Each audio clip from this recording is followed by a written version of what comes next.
You know, we should probably kick this video off just like every other guru out there on social media by pulling up to some McMansion in a rented Lambo. Yeah, maybe even incorporate a private jet like that psychopath Cardone. Yes, exactly. And then we'll like turn to the camera and say to the viewer, if you want to be a success like me, all you've got to do is wake up at 3:59 a.m., take an ice bath, pinch your nipples, slap yourself in the frickin' face and tell yourself you're not good enough until you make $1 billion. Oh, by the way, buy my $97 course while you're at it. That's the best part. I forgot about that. That's the most important part. Yes. If you want to be a success like me and be a billionaire like me, then I can teach you, but you're going to have to purchase my $97 course so that I can essentially pay my ex-wife's alimony so she can afford her Range Rover lease.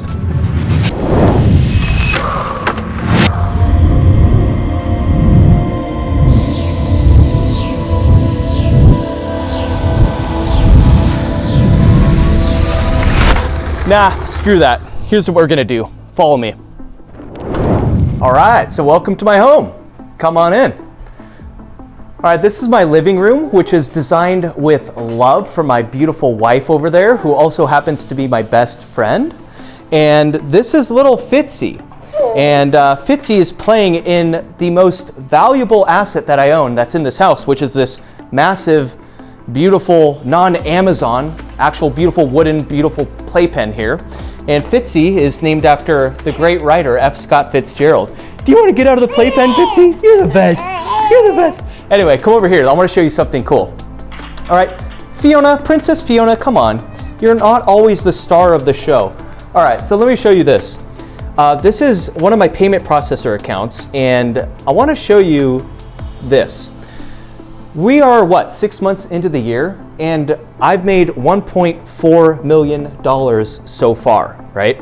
That's that $1.4 million. But who cares about any of that crap? Every single online guru, everyone on social media, brags about and claims, oh, here's how much I've made, right? That stuff, that part doesn't matter. Here's the most important part.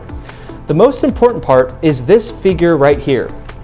That's MRR, which stands for monthly recurring revenue. That means $78,000 is hitting my bank account and coming in month after month after month, every single month. And this is just one of my payment processor accounts. The other one, this is PayPal, adds another $32,000 per month on top of that. So, I'm making over $100,000 month after month after month in recurring revenue. And that right there, MRR, that's the key. Why is that the key? It's the key because that right there is freedom. Most gurus you see out there online actually live above their means. Even the biggest names. They hire too many people and own too many expensive things. And as a result, they're effectively broke. They're slaves to their overhead, forced to constantly scramble to pay their bills with new product launches and new clients. So, monthly recurring revenue means stability and financial freedom. Yes, exactly. Listen, I don't even own this place. I rent it, right? I've owned massive houses with infinity pools. I've owned exotic cars. I've owned 100-person companies. But I found that the less things I own, the less things own me. Well, Scotty, you are forgetting one thing. He owns a lime green Cybertruck and 12 skateboards. Yeah, well, look, I'm a family man now, which means I need to protect the family, which means I need the safest, craziest car ever, which means I need to buy a tank, and that means a Cybertruck. And furthermore, my favorite color is lime green, so why not just wrap the Cybertruck in lime green? Also, what kid did not grow up wanting to buy every single skateboard he ever wanted? I have to do it to like my inner 7th grader self and buy every single skateboard I ever wanted, right? Anyway. And how do you make this $100K a month in recurring revenue? Actually, that's the best part. Literally, once a month, I sit down at my desk and write one thing by hand using just pen, paper, and my brain.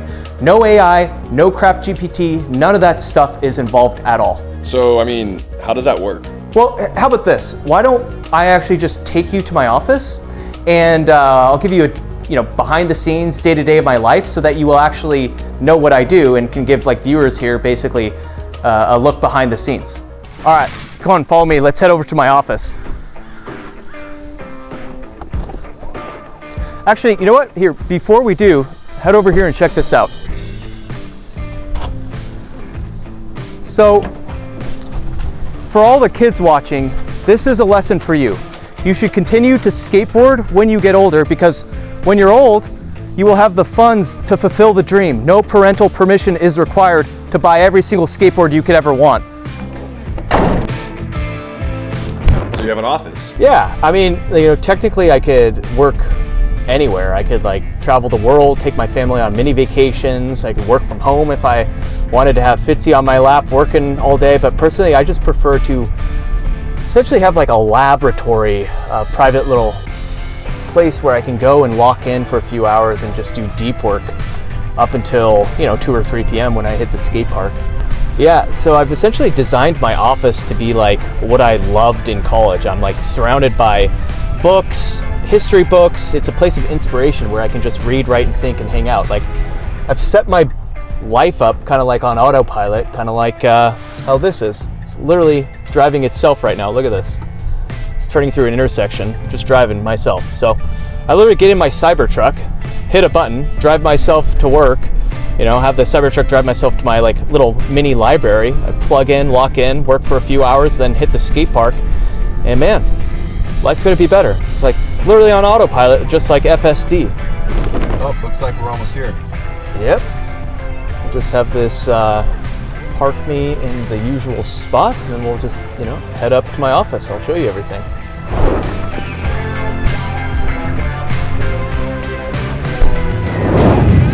All right, let's head into my office here. Okay, and so here is what I do.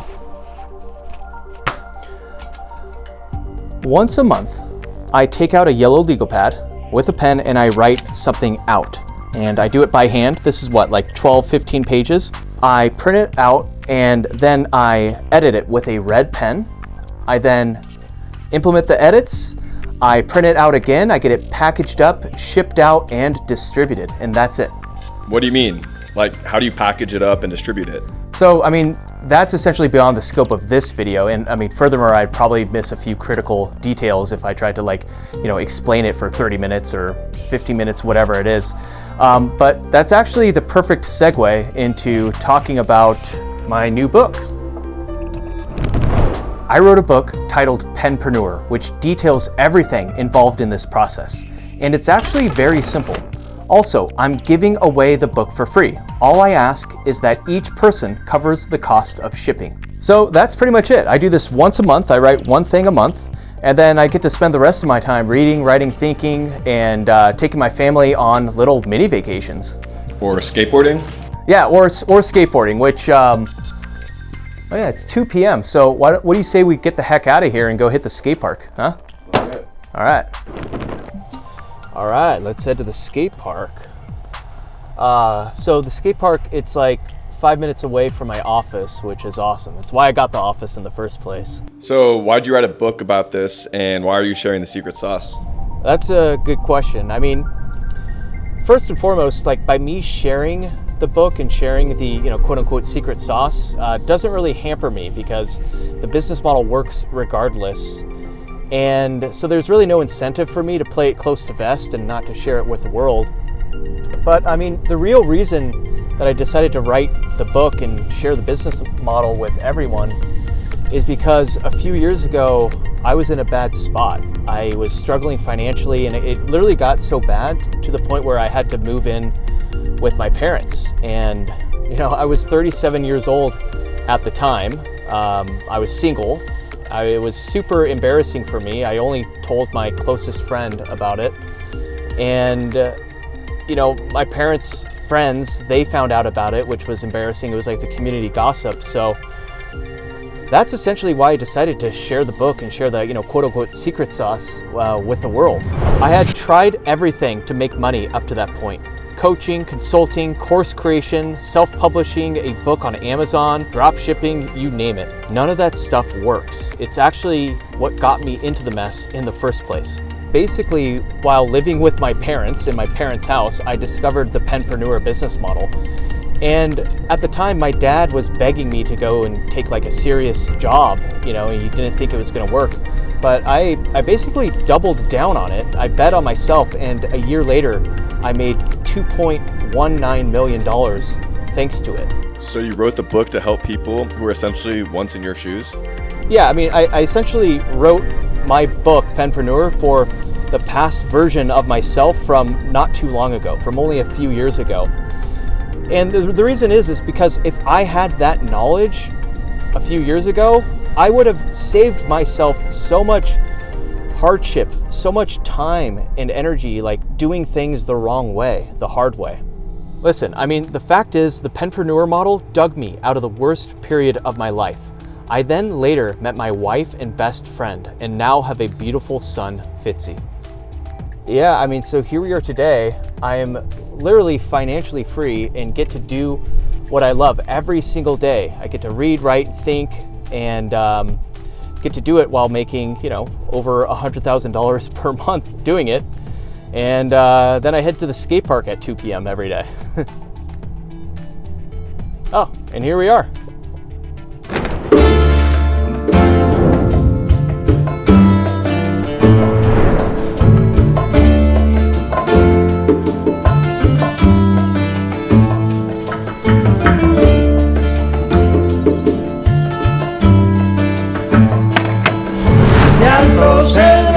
Para Marcané, llego a Puerto, voy para Mayarín.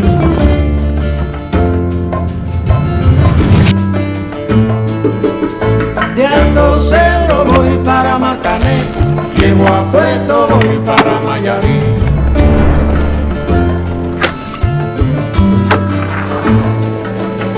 De Alto Cedro voy para Marcané, llego a Puerto, voy para Mayarín.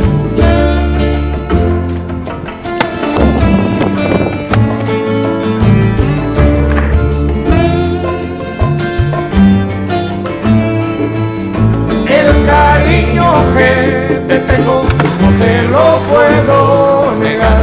Se me sale la babita, yo no lo puedo evitar.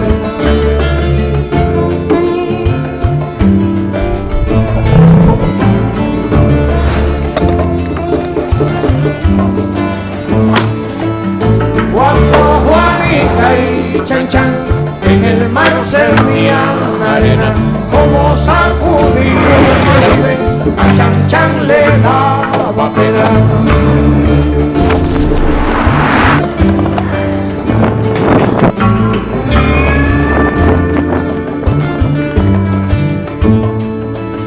Limpia el camino de paz y yo me quiero sentar en aquel tronco que veo y así no puedo llegar.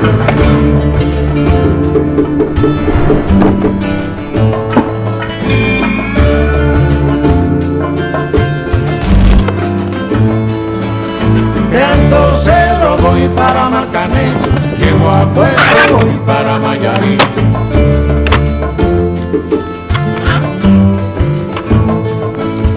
De Alto Cedro voy para Marcané, llego a Puerto, voy para Mayarín.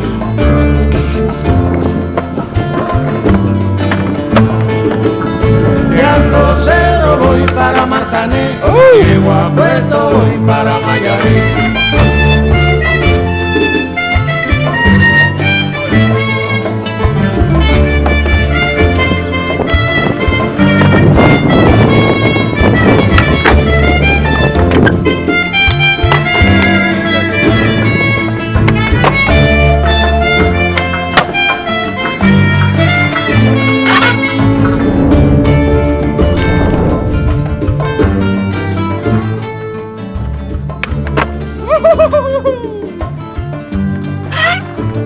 All right, so the number one rule if you're going to become a penpreneur and you're going to be making a lot of money by writing, the number one thing you need to protect is your writing hand. So that's why I always put on these gloves made by Chad Muska, my boy, and a wrist guard just on the writing hand, and the gloves as an ode to the 1997 version of myself when I just listened to Rage Against the Machine and watched Chad Muska videos. He now makes skate gloves and boards and all that stuff. So that's the one key. That's the one difference. Always protect yourself. And if you're doing anything crazy, kids, right? Always wear a helmet too. I got my helmet in there, so right on, you crazy diamonds. Para Mayarí.